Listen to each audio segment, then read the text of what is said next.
A revisar nuestro último tema para este tercer parcial y pues siguiendo con la idea de la clase anterior que era los gases ideales. Les había comentado que eran tres las leyes para gases ideales. La de la clase pasada fue la ley de Boyle y hoy vamos a ver las otras dos que hacen falta: la ley de Charles y la ley de Gay-Lussac. Son las dos otras que menciona el libro sobre gases ideales. La ley de Charles empieza en la página 94 del libro. ¿Qué se menciona como la ley de Charles? Esta ley analiza el comportamiento de un gas ideal cuando la presión es constante. Ayer veíamos cuando otra variable era constante. Aquí en esta la presión es constante y las que están variando son la temperatura y el volumen. Entonces involucra una fórmula, pues obviamente con estas dos variables, temperatura y volumen. Un mismo gas, acuérdense que lo que no cambia es la masa del gas y es un mismo gas, va a tener un volumen y una temperatura inicial y pues después de cambiar estos valores pues va a tener otro volumen y otra temperatura finales, ¿no? En el libro lo que menciona es un experimento que se tendría que hacer pues utilizando ahí algunos materiales, pero pues no vamos a hacer el experimento aquí, nada más les voy a explicar un poquito de cómo funciona esta ley de Charles y va a ser de manera teórica, ¿no? Aunque sí tiene una fórmula y podríamos ahí investigar algunos ejercicios, lo vamos a dejar de forma teórica, considerando entonces que la ley de Charles se utiliza para analizar el comportamiento de un gas cuando la presión es constante y entonces lo que varía son volumen y temperatura. Les voy a dejar el link de este video, aunque no es muy relevante porque solo voy a explicarlo un poquito, pero si lo quieren ver, pues adelante, ¿no? Cuando la presión es constante y lo que varía entonces es la temperatura y el volumen, suceden fenómenos interesantes. Si nosotros tenemos en la primera figurita que está aquí, se tiene una botella, pues en teoría vacía, ¿no? Pero sabemos que está completamente contenida, tiene adentro aire, que son pues varios gases involucrados para formar el aire. Entonces ahí hay que tiene como contenido gas. Este gas es, digamos, pues la botella está llena, tiene una masa y la botella es puesta en un recipiente muy frío. Aquí lo que están haciendo es tratar de enfriar la botella y la pregunta sería qué sucede cuando le pongo un globo en la boquilla de la botella, ¿no? Si el globo se inflaría o el globo pues tendería a succionarse por la botella. Y lo que sucede con este experimento es que si yo suelto el globo es succionado hacia adentro de la botella, no se infla, sino que lo succiona. Entonces, ¿cómo se analiza esto con respecto a la ley de Charles? Que yo empiezo con una botella que tiene un volumen inicial, hay un gas adentro, hay varios gases involucrados adentro, y ese es un volumen inicial y tiene una temperatura inicial, ¿no? Una temperatura digamos, del medio ambiente. Pero al poner en este recipiente, la temperatura varía. De hecho, la temperatura disminuye, ¿no? Porque es un recipiente muy frío. Entonces, al poner en un recipiente muy frío, lo que está sucediendo al succionar el globo es que el volumen del gas también disminuye. De hecho, hasta se comprime, ¿no? Se comprime un poco la botella. ¿Qué es lo que sucede también en digamos, en nuestra vida cotidiana lo podemos ver en las botellas que metemos al refrigerador?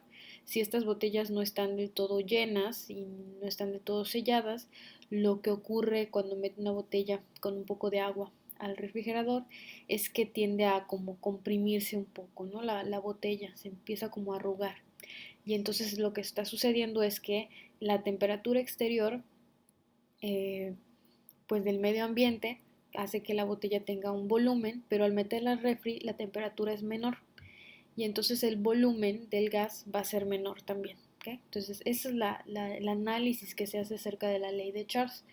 A menor temperatura, menor volumen del gas. Y viceversa, aquí en el experimento que se maneja es que tiene unos globos que están en un recipiente muy frío, que es la temperatura muy baja.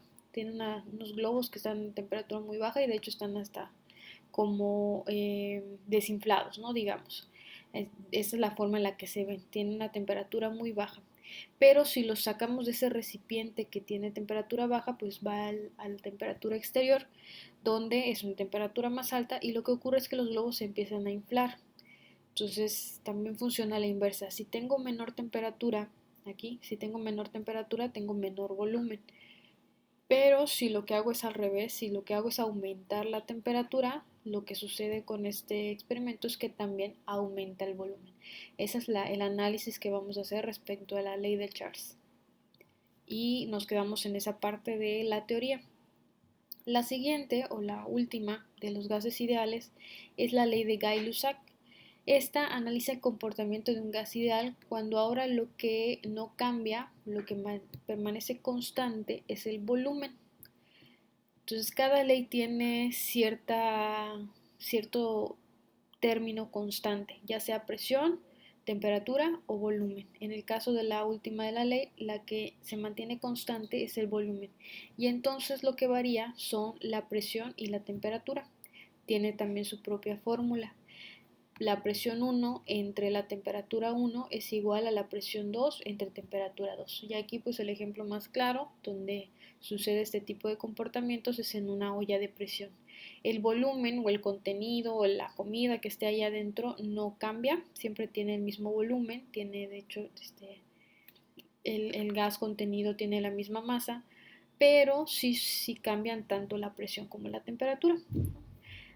¿Qué es lo que sucede en una olla de presión? Que a mayor temperatura la presión va a ser mayor también, ¿no? Entonces a mayor temperatura, mayor presión, y si esto se enfría, pues adentro habrá menor presión. Es como funciona una olla de presión, con presión para cocer los alimentos. Entonces aquí el análisis de la ley de Gay-Lussac es que a mayor temperatura, mayor presión.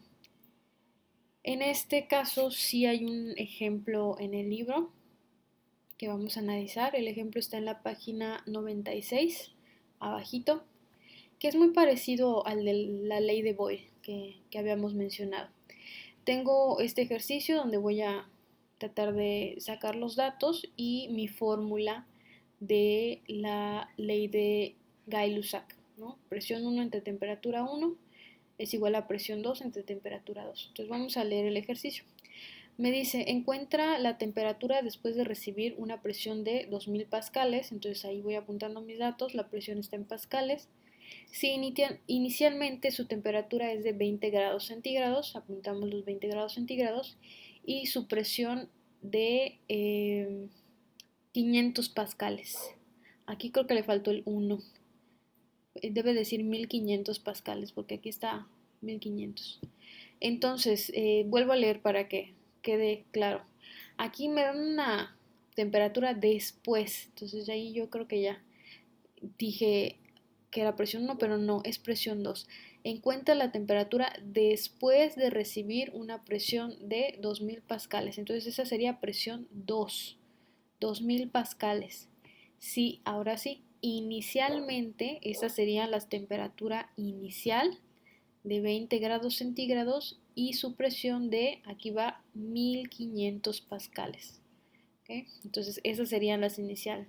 Temperatura 1, 20 grados centígrados, presión 1, 1500 pascales. Considera que en el proceso el volumen no cambió. Entonces me estoy refiriendo a la ley de Gay-Lussac. ¿Qué es lo que quiero encontrar entonces? La temperatura 2. ¿Okay? Entonces la fórmula, que también está aquí arriba y también está en esta parte de la presentación, la fórmula para la ley de Gay-Lussac es presión 1 entre temperatura 1 igual a presión 2 entre temperatura 2. Y lo que quiero encontrar en este caso es la temperatura 2. Entonces aquí, aquí me voy a ir aquí abajito, fórmula y despeje, dice. Tengo la misma fórmula de la ley de Gay-Lussac y quiero despejar temperatura 2. Entonces aquí es donde más o menos es común, ¿no?, que tengamos algunas dificultades para saber si los despejes los estamos haciendo bien. Cuando yo quiero despejar una variable que es un denominador, hay que tener un poco más de cuidado de lo usual porque está en el denominador, es decir, la T2 está dividiendo a una cantidad. Entonces, antes de hacer el despeje de T2, lo que hice aquí o lo que traté de representar aquí es que en lugar de tener fracciones, pues lo tengamos todo en una misma línea, ¿no? Sin necesidad de usar numerador y denominador. Entonces, lo que hice para que esto quede de aquí, de esta fórmula, nosotros pasemos a esta fórmula, es lo siguiente. Presión 1 y presión 2 ya son numerador, entonces esas las dejo donde están, presión 1 y presión 2. Pero la temperatura 2, que es una división, si yo la paso del otro lado de la igualdad, pasaría multiplicando a la presión 1. Entonces muevo esta T2 aquí al lado de la P1. Y lo mismo hacemos con este dato, lo movemos hacia acá. Entonces es lo que traté de representar en esta fórmula. Como la T2 se está dividiendo, la paso multiplicando y me quedaría temperatura 2 por presión 1 igual a, y este T1 que está dividiendo lo paso multiplicando de este lado y me quedaría temperatura 1 por presión 2. ¿Okay? Entonces creo que esta es más fácil de despejar porque ya se parece mucho a la que hicieron en la actividad anterior y así ya no tienen fracciones. Finalmente, pues para poder despejar la temperatura final, porque esa es la que quiero encontrar en este ejercicio, volvemos a mover la presión 1, que me quedaría, aquí está multiplicando, y la pasaría yo del otro lado de la igualdad dividiendo, aquí abajito. ¿No? Por eso me queda aquí presión 2 por temperatura 1 entre presión 1, que es esta parte de aquí, entre presión 1. Pasaría este P1 aquí abajito. Y pues vamos a ir sustituyendo. Aquí otra cosa, me pide, es muy importante que las temperaturas se conviertan a grados Kelvin. Si están en grados centígrados, simplemente le vamos a sumar 273. Omite esa partecita del punto decimal. Si alguien por ahí recuerda, los grados Kelvin es 273.15, ¿no? Le sumamos o le restábamos esa cantidad. Aquí lo dejan 273, que es muy común también hacer ese redondeo a la cantidad entera. Entonces los 20 grados centígrados más 273 me da 293 grados Kelvin. Y ahora sí sustituimos la información. 2000 pascales, que era la presión final, 293 grados Kelvin, que es la temperatura 1, entre 1500 pascales, que es la presión inicial. Hacemos la cuenta y nos quedan 390.7. En este caso, como empecé con grados centígrados, pues lo regreso a grados centígrados, restándole a esta cantidad 273 y por eso me quedan 117.7. ¿Sí? Entonces ahí de cómo realizar los ejercicios para la ley de Gay-Lussac. ¿Qué es lo que van a hacer ustedes? En la siguiente página, esta es la página 96, en la siguiente página, la 97, hay dos ejercicios para realizar. No me lo dan en forma de problema, pero sí involucran la fórmula. Aquí nos dice, un gas ideal está contenido en un recipiente hermético y tiene una presión de 3000 pascales. Entonces, este dato, apúntenlo aquí. Aquí van los 3000 pascales. ¿Okay? Si el gas se calienta con un mechero y su temperatura va subiendo gradualmente desde 30 hasta 120 grados centígrados, ¿cómo varía su presión en ese rango de temperatura? Es la pregunta. Entonces va de los 30, va subiendo de 10 en 10 hasta llegar a 120. Entonces van a hacer lo siguiente para poder llenar esta tabla. Esa va a ser la actividad de hoy. Todas estas unidades que se manejan en grados centígrados las van a pasar a grados Kelvin. ¿Okay? Simplemente sumarle 273. Y van a tratar de llenar esta columna de presión. ¿Cómo? Aquí van a poner la inicial, que son los 3000 pascales. ¿Okay? ¿Qué es lo que sucede? Que entonces van a tener una temperatura inicial, una presión inicial y una temperatura final. Quiere decir que si tengo tres datos, temperatura 1, presión 1 y temperatura 2, puedo encontrar cuánto vale la presión 2, utilizando nuevamente esta fórmula donde van a despejar presión 2. ¿Okay? Entonces de esa forma ustedes van a encontrar el dato que va aquí. Y vuelven a repetir el ejercicio. Ahora, para una siguiente operación, van a tener aquí la temperatura en kelvins, le van a llamar temperatura 1. Esta va a ser la nueva presión 1.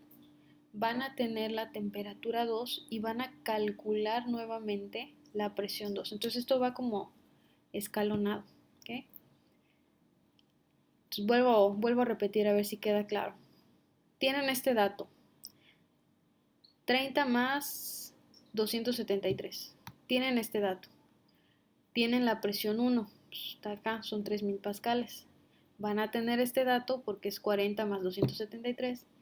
Y con la fórmula o la ley de Gay-Lussac van a encontrar presión 2.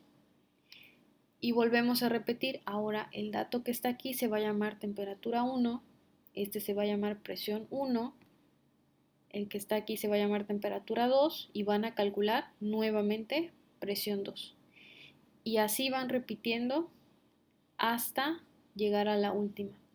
No es necesario hacer todas las cuentas, yo creo que después de 2 o 3 tal vez podrían ver el comportamiento que va teniendo, los resultados que van obteniendo aquí. Si logran verlo, si no, con hacer las cuentas pues también sale. Y pues esos datos ustedes los van a graficar en esta tabla. El de 30 con los 3000 pascales creo que no va a ser posible porque aquí empieza en 3100, pero sí van a poder calcularlo a partir del 40. El 40 con lo que les quede la presión aquí, pues obviamente, no sé, digamos que sea en esta o en la de arriba, no sé cómo les voy a quedar. Ahí van a poner un puntito, 50 con el siguiente, pues empiezo de aquí hacia donde quede en esta línea y así sucesivamente. Entonces, con los datos que ustedes tengan acá, van a poder graficar la información, los resultados. El único que no se va a poder es el de 30 porque empieza en 3100 nuestra línea. Y finalmente, como última actividad ya de este parcial, van a resolver otro de estos ejercicios de verdadero o falso, ¿no? Leyendo ahí, tratando de comprender. Obviamente, pues para contestar esto creo que ya deben haber terminado la tabla porque maneja cierta información, o sea, qué sucede cuando si un gas aumenta 4 veces la presión, entonces ¿qué va a hacer? La temperatura aumenta, será cierto, la temperatura tal vez disminuye, eso sería falso, ¿no? Entonces hay que analizarlas con respecto a la ley de Gay-Lussac. Son esas dos actividades que van a hacer hoy y pues terminando las suben ahí a la plataforma.